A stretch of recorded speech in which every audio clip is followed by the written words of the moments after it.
देसी हूँ, गंवार नहीं। अनीता गांव से अपने बेटे सुनील की शादी करवाकर बहू को लेकर शहर आती है। अनीता की बहू रज्जो गांव में ही पली बढ़ी थी, इसलिए उसको शहरी तौर तरीकों की कुछ ज्यादा समझ नहीं थी, जिसके कारण उसकी ननद उसको अक्सर गंवार होने का ताना भी दिया करती। ऐसे ही एक दिन रज्जो की ननद प्राची पिज्जा लेकर आती है और पिज्जा को देखकर रज्जो बोलती है, हाय दया ननद जी, ये क्या लेकर आई हो आप?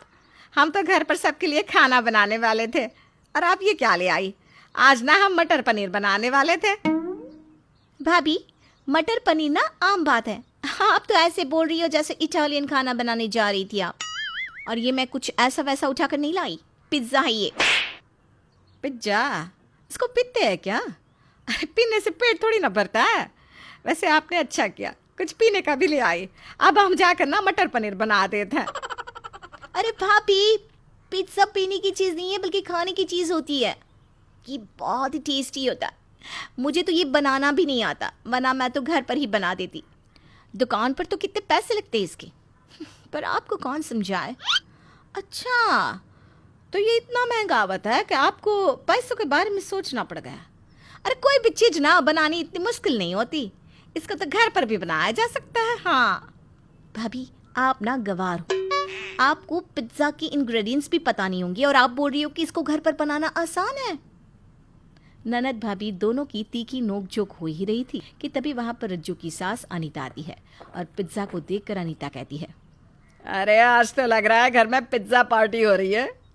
और ये क्या बात हुई, तुम दोनों ने अब तक पिज्ज़ा खोला भी नहीं?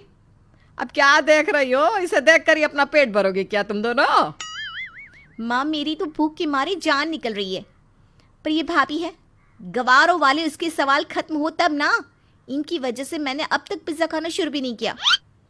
अब अम्मा जी आप खुद ही बताइए, जब ई के बारे में हमको कुछ नहीं पता होगा तो हम तो पूछेंगे ही ना। लेकिन हमारी ननद तो इतनी नकचिड़ी है कि जब देखो तब तीखा ही जवाब देती है। अरे बहू, बातें और बहस तो बाद में भी हो जाएंगी, लेकिन पिज्ज़ा सामने अभी है तो पहले इसको खाते हैं फिर बातें करते हैं। इतना बोलकर अनीता अपनी बहू और बेटी के साथ पिज्ज़ा खाने लगती है। ऐसे ही सब पिज्ज़ा पार्टी एंजॉय करते हैं। अगली सुबह रज्जो सबके लिए खाने में पिज्ज़ा ही बना देती है। खाने के टेबल पर सब आते हैं तो वहाँ नाश्ते में सुबह सुबह पिज्ज़ा देखकर प्राची कहती है, अरे भाभी, आपको पिज्ज़ा इतना ज़्यादा पसंद आया कि आपने सुबह सुबह नाश्ते के लिए वही मंगवा लिया? क्या बात है। वैसे भाभी, क्या आप भी पिज्ज़ा बर्गर खाना सीख रही हो? अरे नहीं ननद जी, ये सब तो हमने खुद बनाया है। वो कल आप लेकर आई ना तो हम समझ गए थे कि पिज्ज़ा में क्या डला है, तो बस हमने आज बना दिए। लेकिन पिज्ज़ा के लिए तो ओवन भी चाहिए होता है, वो कैसे किया? ननद जी, देसी हूँ मैं, लेकिन गंवार नहीं।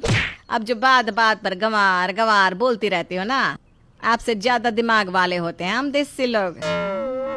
वाह बहू, मानना पड़ेगा तुझे, तूने तो बोलती बंद कर दी प्राची की। बहुत बोल रही थी माँ भाभी गंवार है, अब तो तेरी गंवार भाभी ने तेरी बोलती ही बंद कर दी। प्राची का मुंह बिल्कुल बंद हो जाता है, जिसके बाद काफी देर तक वो कुछ नहीं बोल पाती। रज्जो के एक जवाब से ये बात तो पता चल ही गई थी कि रज्जो भले ही देसी है लेकिन गंवार नहीं। कई दिनों तक ऐसे ही चलता रहता है। कुछ दिनों के बाद अनीता की पड़ोसन हेमा उनके घर आती है, पर अनीता बाजार सब्जियां लेने गई थी। घर में रज्जो की सास नहीं थी। बस इसी बात का फायदा उठाने के लिए हेमा कहती है, अरे बहू, वो तेरी सास ने ना कुछ पैसे लिए थे मुझसे और आज घर पर बुलाया था। बोल रही थी कि पैसे देगी, पर वो तो घर पर है नहीं और मुझे पैसों का काम था। अच्छा, लेकिन अम्मा जी ने तो हमें कुछ बताया ही नहीं कि आप आने वाली हैं, और ना कि पैसों का कोई जिक्र किया। अगर बताया होता तो हम दे देते। अरे बहू, तेरी सास को भी तो कितने काम होते हैं, कामों में भूल गई होगी। अब क्या हर बात तुझे बताएगी? सास है वो, तेरी बहू नहीं। लेकिन काकी, अब अम्मा जी तो घर पर है ना, तो हम क्या कर सकते हैं? आपको ना अम्मा जी से पूछ कर ही आना चाहिए था। आप चाहे तो इंतजार कर लो अम्मा जी के आने का। हे भगवान, कितनी तेज है ये। मुझे तो लगा था अनीता गांव से लाई है, गंवार ही होगी, लेकिन ये तो बहुत ही तेज निकली। पैसे देने का नाम ही नहीं ले रही। काकी आप यहाँ बैठो, हम आपके लिए ना अभी चाय पानी लेकर आते हैं। अरे बहू, बताया तो था मैंने तुझे कि मुझे काम है पैसों का। एक काम कर, तू अभी मुझे पैसे दे दे, जब तेरी सास आए तो पूछ लियो उससे ही। अच्छा काकी, आपको इतनी ही ज़रूरत है तो ठीक है, हम आपकी मदद कर ही देते हैं। एक काम करते हैं, हम ना अम्मा जी को फ़ोन लगाकर पूछ लेते हैं। बहू, फोन लगाने की क्या जरूरत है? तुझे शक है क्या मेरी बातों पर? शक ना है, लेकिन अम्मा जी से कछु छुपाना ठीक भी तो ना है ना काकी। रहने दे बहू, मैं तेरी सास से ही ले लूंगी, तू अपना काम कर। अनीता बहू तो कोयले में से हीरा लाई है, देसी है लेकिन गंवार बिल्कुल भी नहीं है। हेमा इतना बोलकर वहां से चली जाती है। रज्जू को कोई भी गांव की समझकर अब तक पागल नहीं बना पाया था और इसी बात पर अनीता को काफी नाज होता है। कई दिनों तक ऐसे ही चलता रहता है। कुछ दिनों बाद रज्जू अपने पति सुनील, ननद और सास के साथ बैठी होती है। तभी रज्जू का पति सुनील कहता है, मेरे ऑफिस वालों ने एक छोटा सा गेट टुगेदर रखा है। अब छोटी सी गैदरिंग में मुझे अपनी बीवी के साथ बुलाया है तो हाँ तो अच्छा है ना भैया, वैसे भी शादी की बात अभी तक अब भाभी को कहीं लेकर भी नहीं गए हो, कम से कम ऑफिस से लेकर चले जाओ। अरे वो तो ठीक है, लेकिन तुम जानती हो ना अपनी गवार भाभी को। तुम्हारी गवार भाभी को तो गैदरिंग भी ऐसा लगेगा कि हम वहाँ गुब्बारे फुलाने जाएंगे। क्यों रज्जो, यही लग रहा है ना? सच बताना। माँ, भैया भाभी का इतना मजाक कैसे बना रहे हैं? भैया को भाभी का देसी हूँ पर गवार नहीं वाला अंदाज पता नहीं है क्या? अरे रहने देना, तुझे क्या, ये मियाँ बीवी के बीच की बात है और हमें तो पता चल ही गया है ना। तो रुक जा, कुछ देर में सुनील को भी पता चल ही जाएगा। बस देखती जा।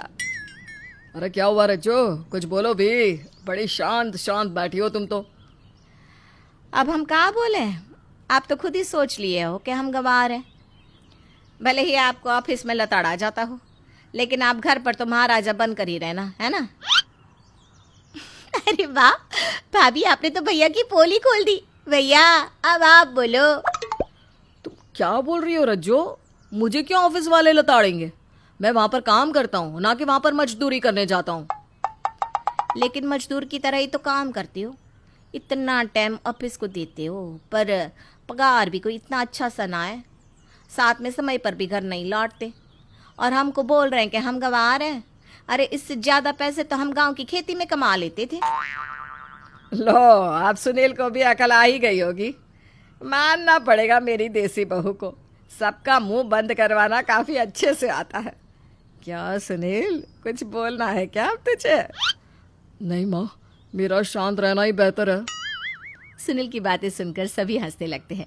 रज्जो को जो लोग देसी समझकर उसका मजाक बना रहे थे, रज्जो ने उन सब का मुंह बंद करवा दिया था।